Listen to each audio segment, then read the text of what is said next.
est complémentaire à celui qui parle de la communication non violente. Je t'ai parlé de la CNV pour te montrer comment est-ce que tu peux booster ta confiance en toi au lieu de la détruire. Mais dans cet épisode, je vais aller un peu plus loin où on va parler de la bienveillance avec 5 actions toujours concrètes et pratiques que tu peux mettre en place dès la fin de cet épisode pour que tu sois plus bienveillante envers toi, ce qui va te donner la force, la motivation et l'envie d'effectuer les changements au quotidien pour éviter la phase de l'effondrement, mais aussi pour te reconstruire, remonter la pente après une phase de rupture et puis en sortir tout simplement grandi.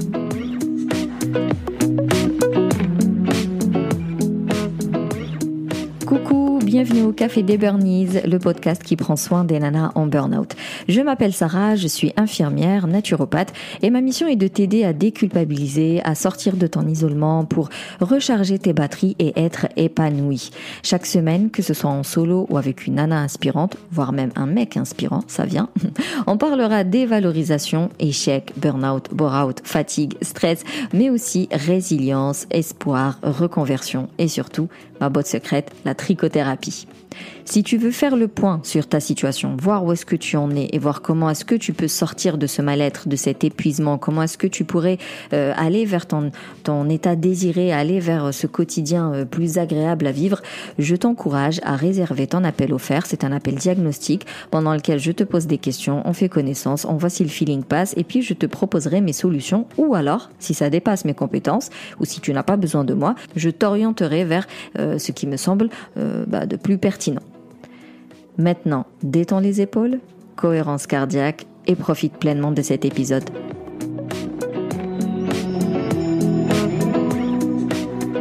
Alors, déjà, la bienveillance, c'est l'idée de vouloir le bien. Donc en fait au début c'était bienveillance, c'est-à-dire vouloir, ça s'est transformé en bienveillance, ce qui revient à veiller. Donc c'est l'idée de vouloir qui s'est ajoutée à de la vigilance. Tu as du coup l'intention qui est de contribuer au bonheur des autres, au bonheur des personnes qui t'entourent. Donc en gros, tu veux le bien de quelqu'un, eh bien tu vas veiller à ce que ce quelqu'un soit bien. Ça peut être synonyme de bonté, de gentillesse, d'empathie, de compassion, d'altruisme, d'ouverture d'esprit, d'ouverture aux autres choses. Vraiment de sortir des jugements, des présupposés, tout ça, mais plutôt de tester, voir, faire les choses et seulement après en déduire quelque chose. Ça peut être aussi synonyme de confiance, de tolérance, d'indulgence, de charité. Vraiment de belles choses au final, hein. Si on était bienveillant envers les autres et envers soi-même, visiblement on devrait être dans un monde de bisounours, mais ce n'est pas le cas. Être bienveillant envers soi, ça ne veut pas dire que tu vas occulter tout ce qui ne va pas ou tout ce qui va mal. Bien au contraire, tu peux être dans l'auto-évaluation en fait. Donc voir toi avec toi-même, est-ce que tu considères que tu es bienveillante envers toi-même, envers tes proches, envers tes collègues, envers les inconnus? Est-ce que tu es plutôt bienveillante au quotidien avec l'imprévu? Comment est-ce que tu gères un imprévu? Est-ce que tu es plutôt confiante avec l'avenir ou pas? Et quand tu constates que certains aspects, certaines sphères de ta vie manquent de bienveillance justement, tu te dis ok, là je peux travailler là-dessus, mais, et on verra dans les 5 actions que je vais te proposer juste après, il y a tes limites et tant pis, des fois tu veux vraiment le bien de quelqu'un, mais ça dépasse tes compétences, ça ne relève pas de ta responsabilité et tant pis, on ne le fait pas. C'est là où la bienveillance n'est absolument pas synonyme de monde de bisounours parce qu'il y a tes limites, il y a la liberté de l'autre et c'est tout un jeu d'équilibre qu'on verra tout juste après. Mais déjà comme ça, là, en tout début de cet épisode, tu peux te poser la question, est-ce que je suis bienveillante envers moi? Est-ce que je suis bienveillante envers les autres? Parce qu'en fait, faut comprendre que naturellement, l'humain, il est fait pour aider les autres. C'est comme ça, t'as qu'à regarder les enfants 3 ans jusqu'à peut-être une dizaine d'années, ils vont avoir... c'est inné en fait, ils vont naturellement vouloir aider quelqu'un qui est en difficulté. Et puis avec le temps, avec la société, avec la fatigue, le stress, tout ce que tu veux, on va perdre beaucoup de bienveillance déjà envers soi en premier. C'est toujours soi qui prend en premier. Et puis petit à petit, on devient irritable. Et puis on perd de l'intérêt et de l'empathie vers ce qui nous entoure. Mais encore une fois, c'est des signes de stress chronique. Donc toi déjà aujourd'hui, si tu m'écoutes, c'est que tu es fatigué, c'est que tu es stressé. Tu sais pas si tu es en burn-in ou en burn-out, mais tu sais qu'il y a un truc qui va pas. Donc tu peux déjà te poser la question, genre de 1 à 10, est-ce que je suis bienveillante envers moi dans ma vie ? Sachant que 1, c'est que dalle, je passe mon temps à me dire que je suis trop nulle, trop naze et je passe toujours après les autres. Et 10, j'en ai plus rien à carrer. En fait, je pense à moi en premier et puis c'est tout. Et tu peux aussi te poser la question, est-ce que je suis bienveillante envers les autres ? De 1 à 10, pareil. Donc 1, tu supportes plus les autres, et 10, ça va, j'estime que je veille bien au grain. Donc voilà, tu peux mettre en pause le podcast pour prendre 5-10 minutes de réflexion, vraiment un bilan assez rapide, parce qu'en réalité ce sera vraiment pas objectif étant donné que tout dépend du contexte dans lequel tu es en train d'écouter le podcast. Et puis encore une fois, quand tu es fatigué, en réalité t'as pas trop les capacités de bien réfléchir et de voir les choses. Mais déjà, tu peux avoir un petit brouillon, mais quand je dis bienveillante, c'est-à-dire tu as envie, c'est pas genre c'est une obligation, je dois m'occuper de mes enfants, je dois m'occuper de mes patients, je dois m'occuper de mes collègues ou de mes clients. C'est est-ce que vraiment, naturellement, tu as cette empathie-là ? Si tu sens que les autres te saoulent, ça veut pas dire que tu es quelqu'un de méchant ou de mauvais, mais ça veut juste dire que tu es dans cette distanciation sociale qui est liée à ta fatigue et à ton stress chronique. Donc dis-toi que c'est une simple analyse, faut rien en tirer. Pour l'instant, je veux dire, le but c'est pas de te dire t'as vu, je suis pas bienveillante envers moi, t'as vu, j'aime pas les autres. Non, juste fais l'analyse pour savoir d'où tu pars. Bon, maintenant, on va dans le concret et on passe aux 5 actions que tu peux mettre en place tout de suite pour nourrir la bienveillance envers toi. T'as bien compris, c'est pas que je m'en fous des autres, mais je reste persuadée, et de toute manière c'est le cas, lorsque tu prends soin de toi et que toi t'es bien dans tes pompes, naturellement tu vas rayonner autour de toi et naturellement tu vas aider les autres à aller mieux. Ceux qui vivent avec toi, ils vont s'adapter à ta bonne humeur, à ton rythme de vie, à ta façon de déposer tout ce qui ne relève pas de tes compétences, donc à lâcher prise, à ta manière d'être moins dans le perfectionnisme et compagnie. Ils vont être ils vont profiter en fait de tes bonnes vibes. Donc si toi tu vas bien, naturellement tu vas aider les autres à aller mieux. Donc mieux vaut prévenir que guérir, tout le monde sait ça. Donc la première action, ça va être des routines self-care. Des routines self-care pour prendre soin de toi, pour veiller à ce que ton corps et ton esprit se reposent. En gros, imagine si du jour au lendemain, on te retire tous tes RTT, tous tes CA, tous tes jours fériés, tous tes week-ends, et tu te retrouves à travailler H24 et à ne jamais avoir de repos. Franchement, est-ce que tu serais OK ? Je pense qu'il n'y a aucune personne sur cette terre qui voudrait bosser H24 sans un jour de repos bien mérité. C'est pourquoi il y a ce minimum syndical des 5 semaines des RTT et compagnie. Quelqu'un qui est en épuisement, c'est qu'il ne s'accorde pas du vrai repos.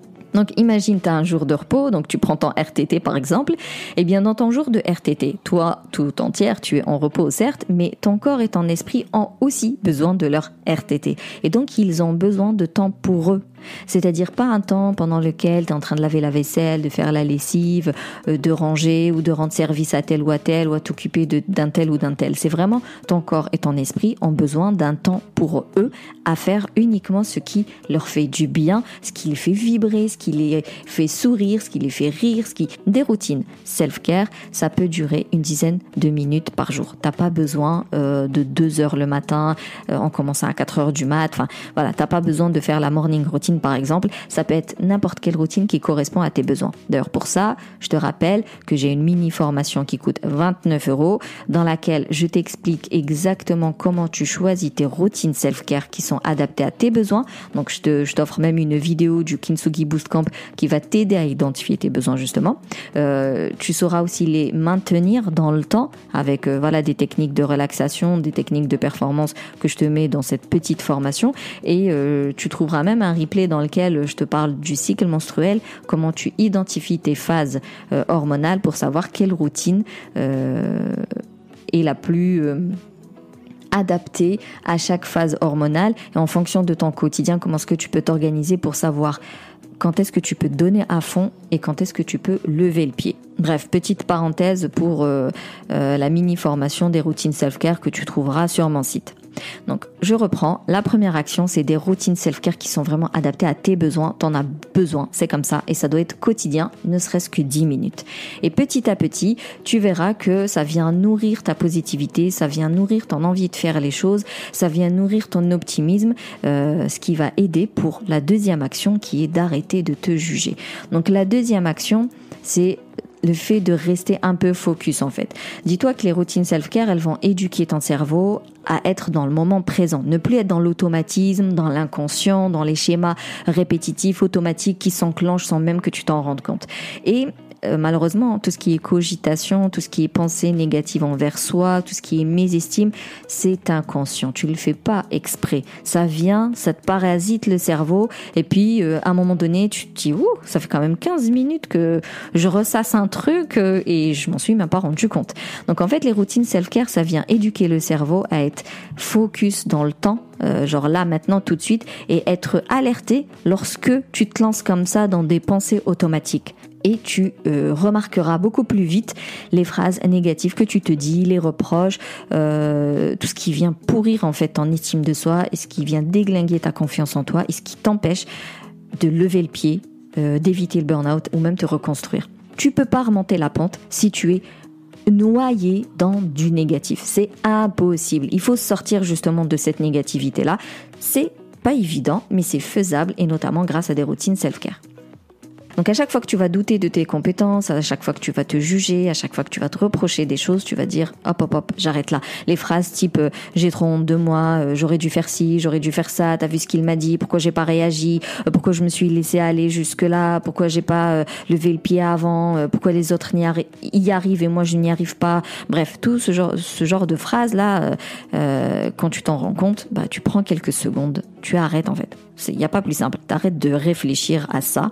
Tu prends quelques secondes, tu respires, tu penses à quelque chose qui te fait du bien et puis tu reviens à ta réflexion parce que le but c'est pas d'occulter ce qui ne va pas, c'est pas de nourrir un déni, mais plutôt tu prends 2 secondes histoire de calmer un peu la tension que t'as entre toi et toi-même. Tu baisses un peu ton cortisol avec quelque chose qui te fait du bien, qui te relaxe. Et une fois que tu sens que tu es plutôt posé, là, tu reviens à ta réflexion et tu changes de point de vue. Au lieu de te flageller comme ça, pense plutôt à trouver des solutions positives, tu vois, qui ont une porte de sortie, qui vont te permettre de résoudre ce conflit qui te rend tellement ouf que tu n'arrêtes pas de le ressasser.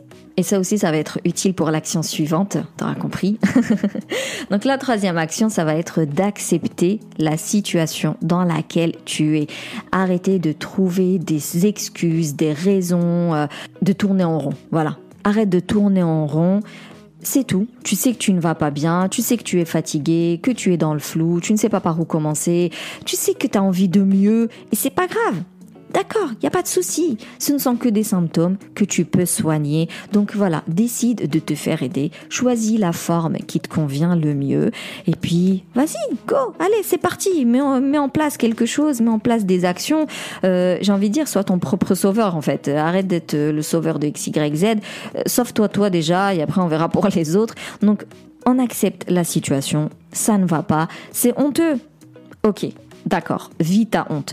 Tu culpabilises. Bon bah d'accord, vas-y, vis ta culpabilité, mais pas pendant 6 mois, pas pendant 1 an. À un moment donné, tu te lèves, tu te relèves même, et puis tu décides, tu choisis et tu mets en place. Et surtout, genre, lance-toi avec l'idée de « je me lance » pour tester des choses. Je ne sais pas ce qui me convient, mais je vais devoir tester des choses pour savoir ce qui me convient.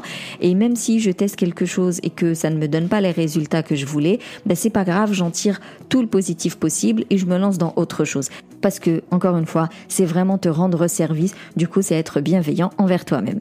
Et du coup, on enchaîne sur la 4e action, c'est-à-dire reconnaître ses limites. En gros, quand tu donnes comme ça sans compter, tu te retrouves à genre devancer carrément les besoins des autres, anticiper les besoins des autres, assumer des responsabilités, porter une charge mentale qui, en réalité, c'est pas les tiennes en fait. Ça te concerne pas, sans vouloir être méchante. Des fois, on se retrouve à penser pour les autres, à faire pour les autres, alors que c'est pas nos oignons. Donc, tu vois, moi, rien que d'en parler là, ça me fatigue. Et franchement, pour être honnête avec toi, ça me fatigue parce que j'ai des flashs, quoi. J'ai des rappels de ma vie où je m'occupais de choses mais qui ne me concernaient pas, et pourtant ça me mettait dans un stress pas possible parce que tu vois, c'est le sauveur là. J'ai tellement envie de réagir à la place de l'autre que je me mettais plein de cortisol et tout, mais pour rien. Et en plus ça me frustrait à fond parce que je pouvais pas le faire. J'ai en tête là une amie qui avait des soucis avec sa famille, mais genre je voulais débarquer chez elle et régler les soucis moi-même, mais je pouvais pas le faire, et ça me donnait ce sentiment d'impuissance. Ça me flinguait mon stress alors que moi je venais d'accoucher, j'avais mes propres problèmes. À un moment donné, j'étais en surstress, mais parce que je m'infligeais un stress qui n'était même pas le mien. C'est tout. Aujourd'hui, en fait, je prends du recul et je me dis, quand voilà, la personne, elle me parle de ses problèmes, je me dis, est-ce qu'elle veut juste se décharger ou est-ce qu'elle cherche des solutions? Si elle veut juste se décharger, je vais la laisser se décharger sans prendre tout ça pour moi. Je réfléchis pas en fait, je la laisse juste parler, je l'écoute. Mais si elle est en recherche de solutions, là, je vais m'impliquer un peu plus pour lui proposer des solutions. Et puis c'est tout.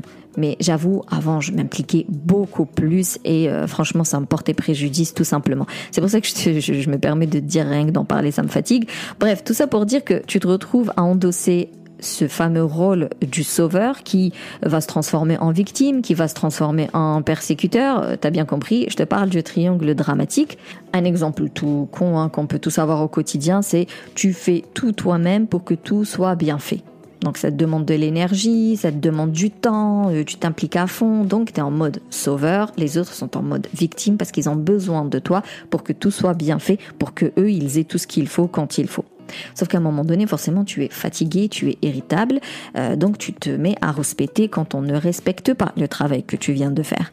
Là, tu deviens persécuteur et les autres deviennent victimes vu que tu leur hurles dessus. Par la suite, les autres vont se sentir mal, tu vois, parce que ils te voient dans tous tes états, donc ils viennent te réconforter, ils essayent de te faire plaisir, de soulager ton chagrin. Tu deviens la victime et eux des sauveurs, parce que tu vois, peut-être que ce jour-là, ils vont faire le travail que toi tu fais tous les jours, par exemple. Et puis à un moment donné, ils disent, en fait, moi j'ai pas envie de le faire ce travail et je t'ai pas demandé non plus de le faire. Donc tu te mets dans ces états-là, tu m'obliges moi à faire ce que j'ai pas envie de faire, mais tu vois, c'est ta faute en fait. Donc tu deviens la victime et eux des persécuteurs. Et en réalité, quelqu'un qui est en épuisement, il est très très souvent dans ce fameux triangle et tu tournes comme ça entre victime, persécuteur et sauveur, et tu tournes et tu tournes. Et la seule solution, c'est d'en sortir. Il n'y a aucun de ces rôles-là qui est bénéfique pour toi. Il faut en sortir. Et pour ça, déjà, commence soit par ne plus être victime. Et là, tu prends ta vie en main, tu te responsabilises et tu fais ce qu'il faut pour sortir de ton mal-être et de ta fatigue chronique et de ton stress. Soit t'arrêtes d'être persécuteur, donc tu commences à lâcher prise un peu et laisser les autres vivre leur vie, faire les choses comme ils ont envie de le faire. Et voilà, le monde ne doit pas tourner comme toi tu voudrais qu'il tourne. Et puis surtout, tu sors du sauveur et au lieu de sauver les autres, commence sincèrement à te sauver toi. Et en fait, tout ça revient à reconnaître tes limites. C'est-à-dire, toi en tant que sauveur là, tu vas arrêter d'être sauveur le jour où tu vas reconnaître tes limites et te dire que ça me concerne pas, ça me dépasse, là je suis trop fatiguée, je vais pas le faire, ça je veux pas le faire, je le délègue, je dis stop quand on me donne trop. Et donc, être bienveillante envers toi, c'est de savoir déléguer, dire non, stop, demander de l'aide quand tu as atteint tes fameuses limites. Et enfin, la 5e action, c'est de t'éloigner de tout ce qui est négatif. Tu es responsable de ce que tu écoutes, ce que tu lis, ce que tu entends. Et en fait, à toi de faire le tri. Protège-toi du coup des comptes qui te mettent mal à l'aise. Protège-toi des journaux, des médias qui sont là, appuyés sur tes peurs, sur ton insécurité. Protège-toi des polémiques si ça te met dans de mauvaises vibes, tu vois. Protège-toi de la médisance parce qu'elle ne t'apporte absolument rien. Vraiment, fais une petite désintox de tout ça. Ça va te permettre de sortir justement de cette négativité dont je te parlais au début, car elle te pompe ton énergie et rien d'autre. C'est anxiogène, ça te met dans de mauvaises conditions et franchement ça ne t'aide pas à remonter la pente, ça ne t'aide pas à améliorer ton quotidien, parce que je ne veux pas dire qu'il faut vivre dans une bulle en décalage total de ta société, tu sais plus ce qui se passe et voilà, tu te mets à l'écart et tout. Je sais pas si tu vas entendre mon je parle vraiment de tri, c'est-à-dire de discernement, quoi. Choisis tes sources d'information. En fait, il faut choisir ses combats. C'est ça le truc.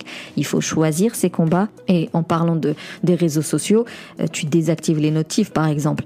C'est toi qui choisis quand est-ce que tu vas sur un réseau social. C'est pas lui qui va t'appeler toutes les 5 minutes pour te dire un tel il a publié, un tel il a liké, un tel il a commenté. Non, c'est toi qui choisis le temps que tu consacres aux écrans. Filtre bien les comptes que tu suis. Suis des personnes qui te motivent, qui te boostent. Évite tous ceux là qui te vendent du rêve, mais genre qui te mettent des mauvaises pensées.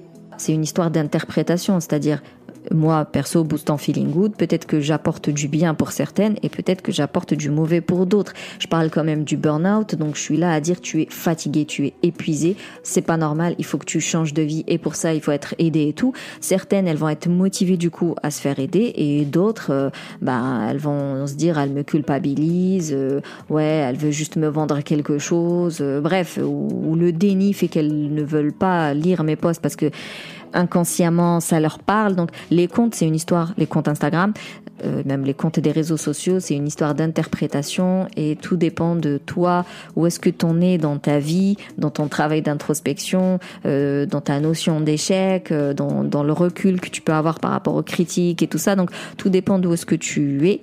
Tu peux prendre mal un post alors qu'une autre personne, elle va être ultra motivée par ce post-là. Donc, mais fais le tri pour que quand tu ouvres ton téléphone, soit ça te donne des solutions, soit ça te donne de la motivation. Et je vais même aller plus loin, si tu as des personnes malveillantes autour de toi, mets-toi à l'abri. Franchement, protège-toi, quitte-les.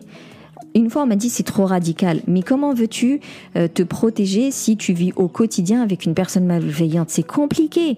Si c'est ton cousin, ton oncle que tu vois une fois tous les ans, ok, d'accord, il n'y a pas de problème. Avec modération, tu prends du recul, tu te prépares psychologiquement avant, ça se fait. Mais si tu vis avec des gens qui te nuisent au quotidien, c'est compliqué de te protéger. Mais ça reste un conseil donné comme ça sur une généralité, donc on se calme.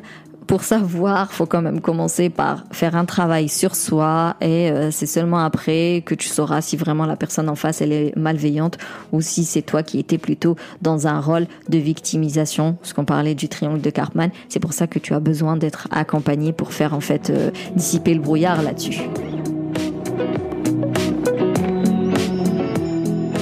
Donc voilà, quand on est en épuisement, quand on a tendance à s'achever alors qu'on est déjà au sol, je t'ai parlé de la communication non violente dans un des épisodes du podcast, je mettrai le lien dans le descriptif. Et dans celui-ci, je voulais les compléter avec 5 actions qui vont nourrir ta bienveillance, mais ta bienveillance envers toi, parce que ça va mettre de la douceur, ça va mettre du réconfort, ça va mettre de l'amour, de la positivité entre toi et toi-même. Et c'est seulement comme ça que tu auras la motivation, la force, l'envie, les cojones de mettre les actions, de mettre les changements en place pour éviter la phase de l'effondrement si jamais tu es en phase de résistance, mais aussi ça va te permettre de remonter la pente, de te reconstruire suite à une phase de rupture, vraiment suite à un burn-out, et puis d'en sortir tout simplement grandi. Donc je te fais le récap des 5 actions. Petit 1, c'est les routines self-care, ne serait-ce que 10 minutes par jour. Petit 2, prendre le dessus sur tes pensées négatives, les arrêter, respirer un coup, revenir à ta réflexion, mais pas juste pour ressasser l'événement, mais plutôt pour trouver des solutions. Petit 3, accepter ta situation et demander de l'aide. Petit 4, connaître tes limites pour sortir du triangle de Karpman justement, savoir quand est-ce que tu dois t'arrêter, déléguer, dire stop, non merci, et puis j'ai besoin d'aide s'il vous plaît, tout simplement. Et enfin petit 5, te protéger des personnes, des médias, des comptes des réseaux sociaux qui portent atteinte à ton estime de soi, à ta confiance en toi, à l'amour que tu te portes, à la perception de ta personne. Vraiment tu choisis ce qui rentre dans ta tête de façon à ce qu'il y ait un équilibre entre les mauvaises nouvelles et les bonnes nouvelles, un équilibre entre les personnes qui disent hey, attention à ce que tu es en train de faire et les personnes qui disent viens, je te montre comment tu peux faire. Un équilibre entre celles qui te font prendre conscience de ton mal-être et celles qui te boostent, qui te motivent et qui t'inspirent. Si tu écoutes ce podcast à sa sortie, c'est que tu sais que c'est le premier de l'année 2022. C'est une nouvelle année, c'est un nouveau départ, c'est ton année. Tu seras accompagné pour éviter la dernière phase du burn-out.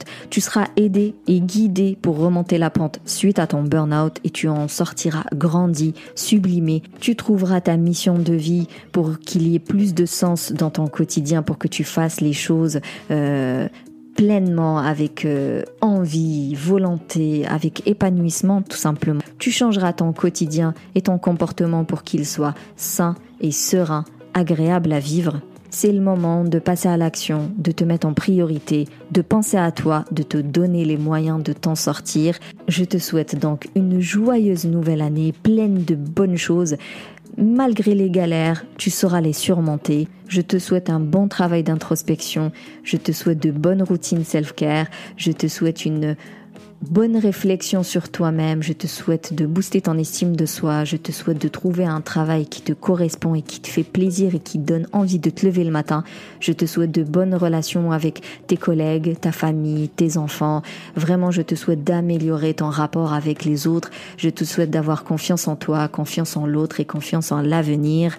Je te souhaite de trouver ton ikigai et de le concrétiser. Merci plus pour ton écoute. Si tu veux soutenir le Café des Burnies, tu peux me laisser un avis, me mettre 5 étoiles sur la plateforme d'Apple Podcast. Tu peux le partager tout partout autour de toi pour que tout le monde le connaisse. Si tu veux qu'on fasse le point sur ta situation, tu peux prendre ton appel découverte. Et sinon, on se capte sur Instagram. Et d'ici là, booste ton feeling good.